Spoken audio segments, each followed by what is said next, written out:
Hi guys, welcome back to IdeateTV. I'm here with Sam Khushal, famed writer. So tell me, Sam, a little bit about, what projects you've been working on. I know you were a writer for award-winning film The Red Navel, right? I've been working on a lot of shows right now for streamers, both domestically and internationally. Obviously, the pandemic did slow down progress in some of that, but we're picking up steam again. On that, and then I'm also working on a feature film about a Hindu mythological character named Ram from the Ramayana. Oh, very cool. So what inspired you to write that? I know that is an ancient text, right? I am actually of Indian descent. So when I was a kid growing up, that's what I used to watch with my grandma, is like Ramayana and Mahabharata. Those were my superheroes when I was a kid.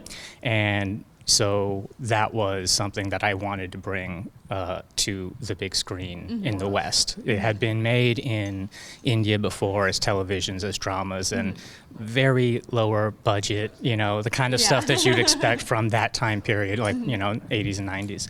And so I wanted to bring it to life in America. We are, the tippy top of the entertainment ecosystem. So I was like, with American budget, with American talent, and with modern technology and advancement, to be able to see that on the big screen.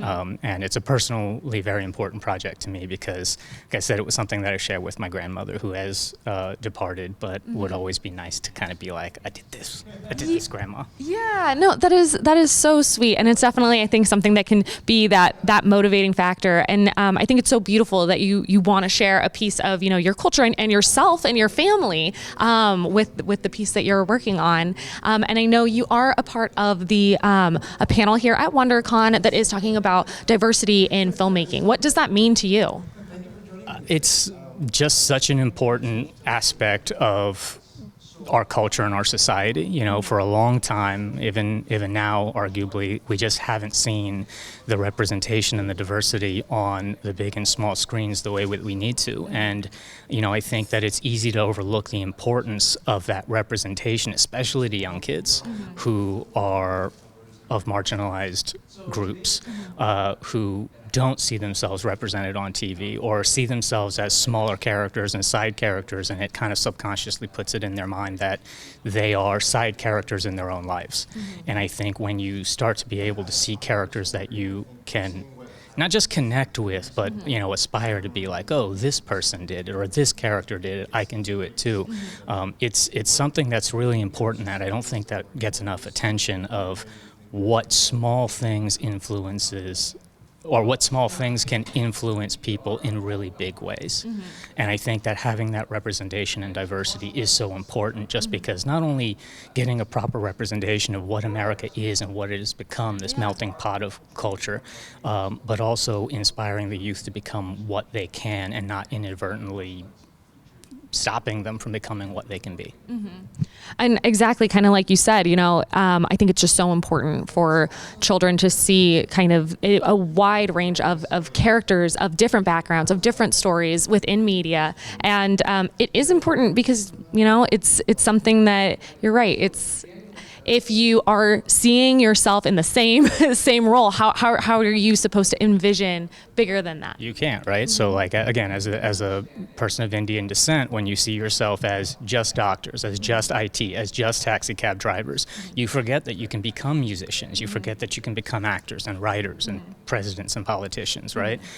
So it is a small thing that just limits us in ways that I don't think you realize. And there's plenty of people who snap themselves out of it, right? They grow up and they're like, no. But again, that's so many years of their, developmental lifespan that is wasted not living up to their potential or being what they could be. In this country, we have this great belief that you can be anything that you want to be, and that needs to be true for everybody. Exactly. And part of that comes with the inspiration that we get. And the representation in media is not optional anymore, right? It's become such a pervasive part of everybody's life every single day.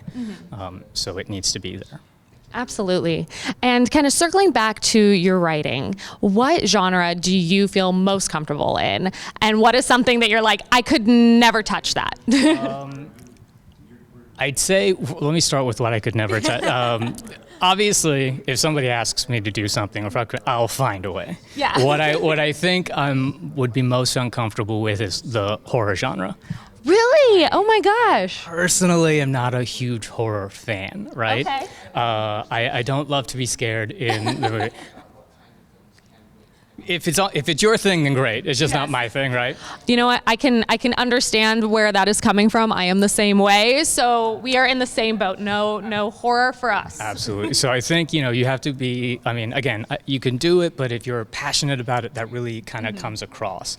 As far as what I'm most comfortable with, I've always loved mythologies, which, again, working on a ROM film, I've always loved mythologies and gods and demons and stuff like that. So I think that that's something that I tend to lean towards, or I am very comfortable doing in general.